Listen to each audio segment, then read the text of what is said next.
Kamusta ka na? Ayos ka lang ba? Happy ka ba? O sad pa rin ba? Kaya't halika na, sumama ka na, selfie na, groupie na at iba pa.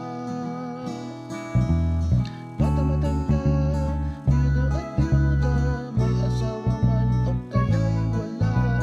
Sama-sama tayo'y maglakbay, dito ka na, di ka na mag-iisa. Bebop na tayo, bebop na. Let us be hip and let us up, tara sa munting tahanan, tahanan ni Kristo.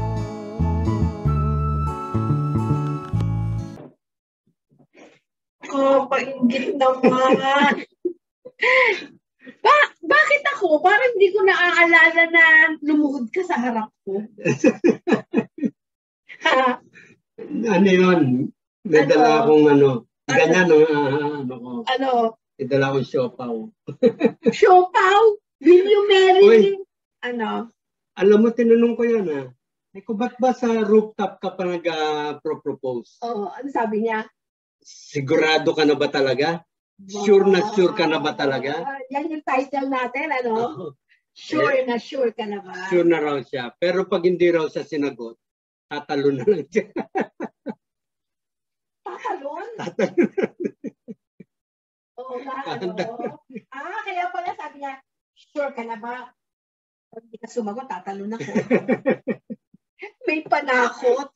Kaya pala sa susunod, pag nag-propose kayo sa building, para yung babae, siguradong sasagot siya, no? Okay. So, of course, welcome to P-Pop! Yes, nandito kami sa ibabaw ng building. Mabuti na lang at hindi umulan. Yeah. No? Kaya, nakapagod siya sa kakaluhod niya. Alam ko siya, si John hindi lumuhod yan nung nag-propose. Sabi niya, parang awa mo na, wag mo ako suntukin. Hindi, will you marry me yan? Okay, napaka, talaga ngayon, biruin mo yung mga ganyan. Meron pa silang mga, mga preparation. Samantalang tayo, walang, kindat lang tayo, okay na. Good afternoon. We're back here in P-Pop. Kaya maraming salamat po. Nandito na naman tayo. So, dito po si Father Jonathan Cadiz. Pakinggan po natin ang ating Amoris Laetitia, paragraph 34. Thank you, Father. Magandang araw po sa inyong lahat at sana po ay nasa mabuti kayong kalagayan. And again, I'm happy to be invited to share some of my reflections on paragraph 34 ng magandang liham ni Pope Francis about love in the family. No?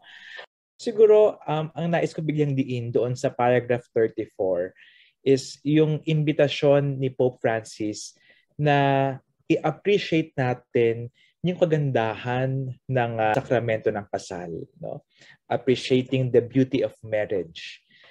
Marami ang siguro nag-aalinlangan, no, hesitant to enter into marriage for various reasons. Siguro yung iba ang focus is more on the external, no, expenses, no. Yung iba ay merong fear, no, na baka ako ay pumasok dito, baka hindi na ako makawala, no, sa commitment na ito, no. At siguro isang reminder sa atin na we need to appreciate the beauty of the sacrament of marriage. Hindi naman kailangang bonggang-bongga yung sakramento ng kasal. Pwedeng yung simple celebration. Ang mahalaga ay pabasbasan ng simbahan ang pagsasama ng mag-asawa. Yung pagpasok sa sakramento ng kasal, no, sa pag-aasawa, meron din yang mga challenges, no? Lahat naman tayo may pinapasa na krus sa buhay, no? At kapag dumating sa punto na yung mag-asawa ay humaharap sa isang pagsubok o isang hamon, ay ang imbitasyon ay they should face it together at gawin nila kung ano ang kaya nilang gawin to address the problem, no? And do it always in the context of love. Isa sa mga masabi nating magandang katuruan ng simbahan about the sacrament of marriage is that it is a vocation. No? Ito ay bokasyon, ibig sabihin tawag ng Diyos, no? At lahat tayo ay may kanya-kanyang bokasyon, no? Yung iba ay tinawag sa pagpapari, pagmamadre, sa religious life, yung iba ay tinawag sa buhay pag-aasawa, no? At kapag tumugon tayo sa panawagan ng Diyos, no, sa ating bokasyon, yun yung daan para mapabanal tayo. So yung mga tinawag ng Diyos para sa pag-aasawa, dapat paghandaang mabuti, no? Pag-isipang mabuti, no, kung ito na ba ang tamang panahon na kung saan kayo ay magsasama, no? At patuloy, no, na humingi ng paggabay sa Diyos, no? Dahil ang Diyos naman talaga ang gabay natin parati, no? Ano mang challenge ang ating harapin sa buhay, we must never lose our connection with God, no? And do our best to respond to the vocation that God has given us. Dahil iyan ay para sa ikabubuti natin at sa ating ikababanal. So yun po. Kasi Father, sa ngayon, halos lahat natatakot sa commitment.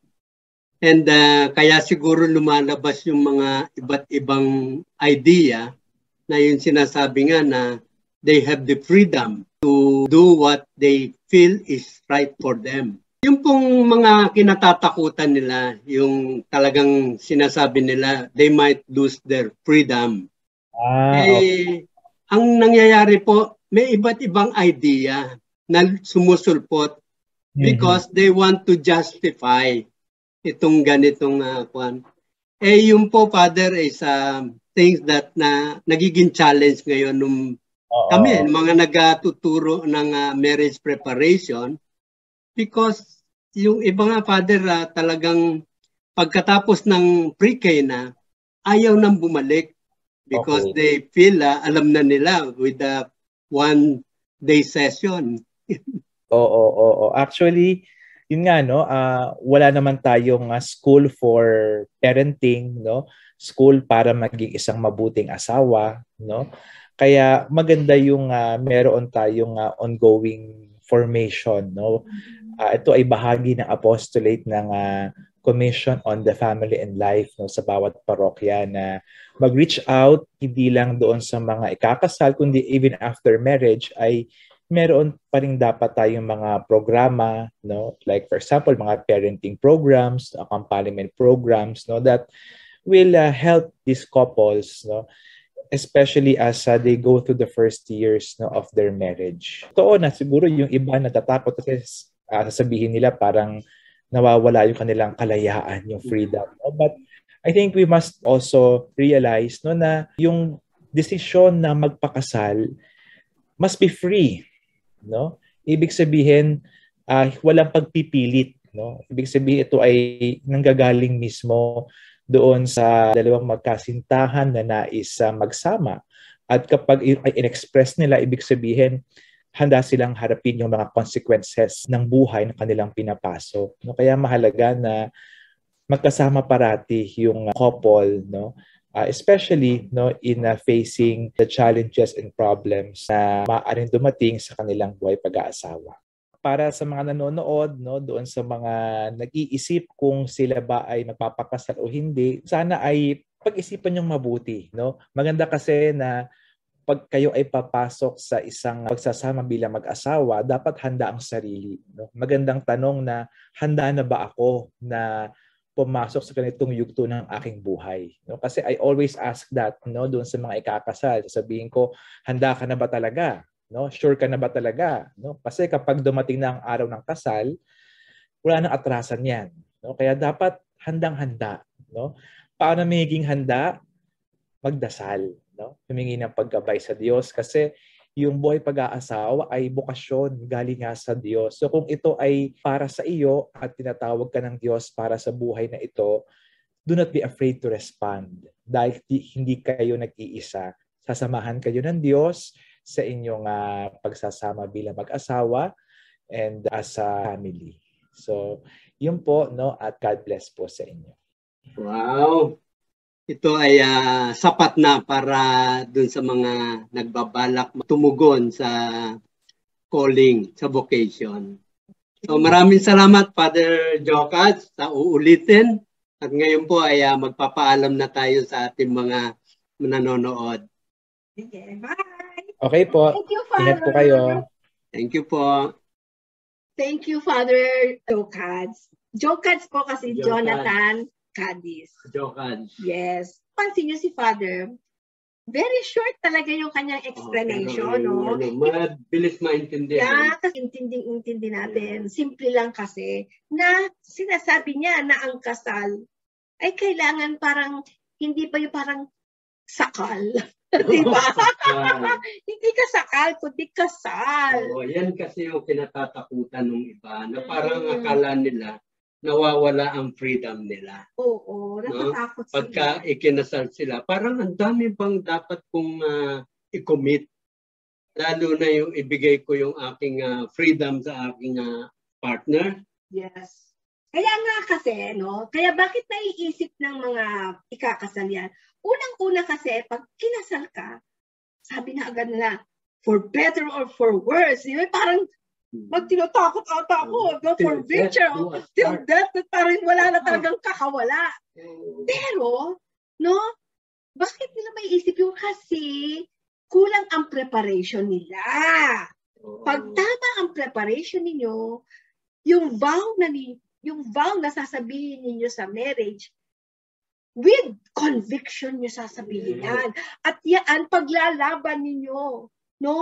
Hanggang sa kamatayan talaga. Alam mo kasi itong mga magpapakasal, parang dala lang ng feelings nila yan. Oo. Ang sarap ng feelings pagka yung BFF pa lang sila. Pero pagka yung andyan na, narinig na nila yung tatanungin na sila, hindi ba? Tapos sasagot sila, I do. Diyan na sila nag-uumpisang matakot. Kamahan. Oo. Pero sabi nga ni Father Jocas, dapat pagka nagkaroon kayo ng relationship, in a relationship, dapat meron na agad gumagabay sa inyo. Huwag niyong hintayin yung pre-K na. Oo. Sa pre-K na, ano lang yun, very short period of time. At saka na-experience natin, di ba? Hindi sila makakonsentrate. Kasi mas ang mind nila nandun sa kanilang preparation. Yes. So, kaya nga, dahil doon, ang simbahan, no, dito sa Mary Help, nag-create na ng post-K na. No? Ibig sabihin, minsan kasi yung napag-aralan nyo sa pre-K na parang mabilisan, ini-review nyo yun, nare-review ulit. No? Kung ano yung mga pinag-aralan doon. And then, parang lalo mong ma-embrace ngayon kung ano ang masayang married life. So, yun yung meron na tayong accompaniment before marriage. And, Iba yung pre-K na, accompaniment before marriage, and then post-K na. That is an accompaniment after marriage. And meron tayo, kung nakakalimutan nyo, yung ating syrup. O, di ba? Nakalimutan nyo siguro yun, ano? Yun yung mga, kaya syrup yun is yung into relationship, di ba? Seriously, into relationship accompaniment program. Yun. Kaya syrup. Yun. Syrup ang kailangan nilang program. Yes. Pagka pa lang sila, steady pa lang sila. Sana. Marami kayo. Tanong niyo sa amin kung ano yung mga, para naman pagka yung pumasok na kayo at tumugon na kayo sa vocation. Sabi kasi ni Father Jocas, ang maganda sa marriage, it is a calling by God. Yes. O, kung calling niya yan, ibig sabihin, kalakip niyan yung mga tulong. Mga biyaya. Graces. O, yan. So, kayong mga bata pa na mag-boyfriend, o kahit na hindi nga bata pa, no? Ngayon lang kayo naging mag-boyfriend.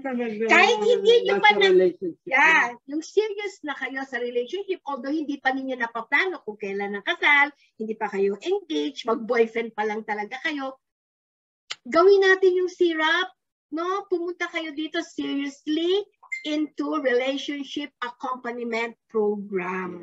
No? Tumawag lang kayo dito sa Mary Help at gawin natin, no? maganda yan.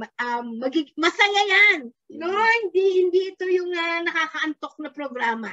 Yan. Ano yan? Magandang formula na binigay ni Father Jocas. Kailangan talaga deep in your heart na sure ka Yes. sa desisyon mo magpakasal. Meron ako sa nakita rito. Ang ganda eh. Doon sa paragraph 34. Okay. Sabi, ultimately, it is easy nowadays to continue genuine freedom with the idea that each individual can act arbitrarily as if there were no truths, values, and principles to provide guidance, and everything were possible and permissible. So, ang sinasabi rito, minsan, hindi mo na malaman ano ba talaga yung genuine freedom. Kasi pagka binigyan ka ng guide, no, yung values, yung principles, pag binigyan ka niyan, all are guide to help you. Para hindi mo naiisip na, ano yata ito, kinukuha niya yung freedom ko, nasasakal ako. O, dapat hindi niya naiisip yon because all this ay tulong sa kanilang mag-asawa. Ako intindi ko kung ano talaga ang freedom. Ang freedom is you are happy, no, in any kind of situation you are in. No? Masaya ka, malungkot na pangyayari, yung worry mo hindi nagtatagal, parang dumaan lang. So you are free. Free ka kasi hindi ka natatakot, hindi ka parang nandiyan ka lang, naisip ka ng isip. Ang sarap nung free, parang talagang maaliwalas ang mukha mo, ang pag-iisip mo. Pero ito nga yung isang kwan, yung kinatatakot nila, parang ang akala nila, everything were possible and permissible. Ayan yung parang nagiging notion nila sa freedom. Pero hindi ganun yun eh. Kailangan maunawaan ninyo dun sa ating programa ZRAP. Pagka talagang nag-usap tayo, makikita ninyo that not everything is possible and permissible para masabi mo na meron kang freedom. Okay. Di ba? Kasi parang sinasabi dyan wala kang freedom kung ang daming bawal. Yeah. Walang freedom kung ang daming mga rules and regulation. No? Pero pag nalaman ninyo, kailangan pala yung sometimes merong they need rules to and regulation, merong mga limitations. And yan po yung mga kailangan para maging masaya ang married life ninyo.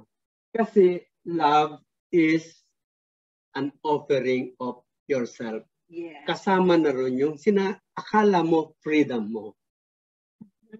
Di ba?